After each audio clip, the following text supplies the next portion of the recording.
Ok, donc petit message avant que la vidéo commence. Ça fait maintenant depuis juillet de cette année que j'utilise ce chibi, donc que vous voyez actuellement, qui était un chibi que j'ai trouvé sur internet. Donc c'est pas moi qui l'ai créé, voilà. Je l'ai pris parce que je le trouvais cool, mais du coup je me dis que il est temps de changer et de trouver un nouveau chibi à mettre. Alors, du coup, on est parti, on va sélectionner un chibi parmi tout ce qu'on a. Alors, non, non, non, non, non, non. Tu veux mourir là? Non, non. Voilà, là c'est bon, celui-là, il est bien. Parfait. Voilà, on regarde celui-là.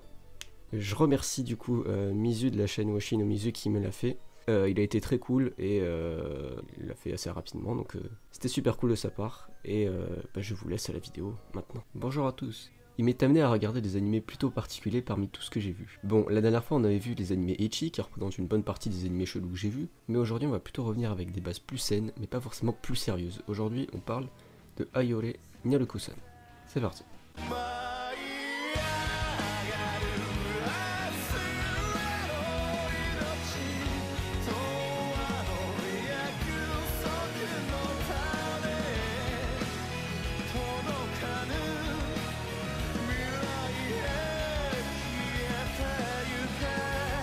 Ayore Nyaruko-san est un animé dont la première saison est sortie en 2012 et on a entendu parler de lui pour la dernière fois en 2015 avec un OAV. C'est un animé adapté d'un light novel de Manta Aisora pour l'histoire et de Coin ou Coin, je sais pas comment ça se prononce, pour les dessins. Et le novel est sorti entre 2009 et 2014. Allez, donc on va pouvoir commencer l'histoire. On va suivre l'histoire de Mahiro Yasaka, un jeune garçon s'étant fait sauver par la jeune Nyaruko, une extraterrestre qui tombe instantanément amoureuse de lui. Mais Nyaruko est sur Terre pour une bonne raison, elle doit battre un terrible ennemi, qui sera battu à l'épisode 2.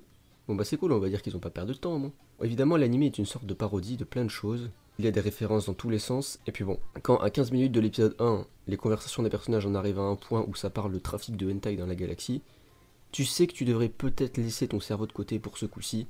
Dans cet animé, Nyaruko va passer la plupart de son temps à vouloir draguer Mahiro, en faisant des choses originales. Si je devais le comparer à quelque chose, je dirais qu'il se rapproche d'un Sumo Momo, mais sans tout le côté sérieux qu'il y avait quand même dans ce dernier.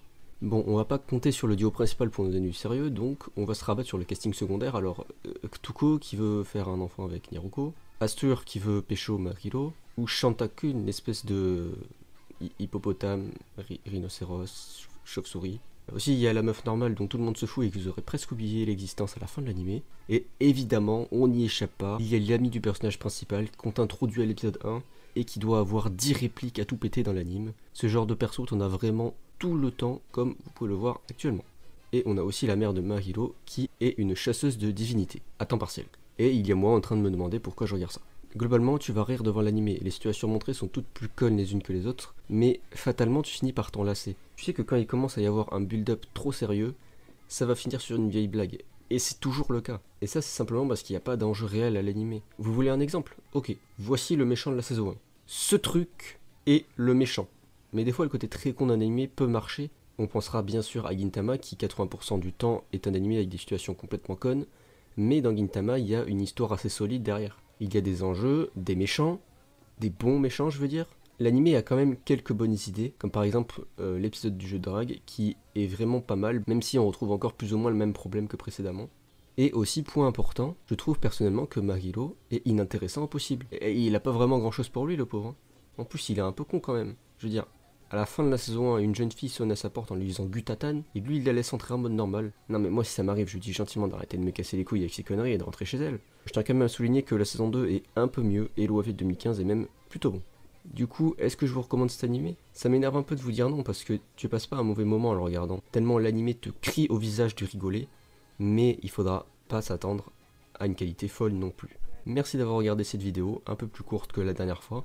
N'hésitez pas à la liker, à la partager et à vous abonner. Moi je vous dis à la prochaine, au revoir.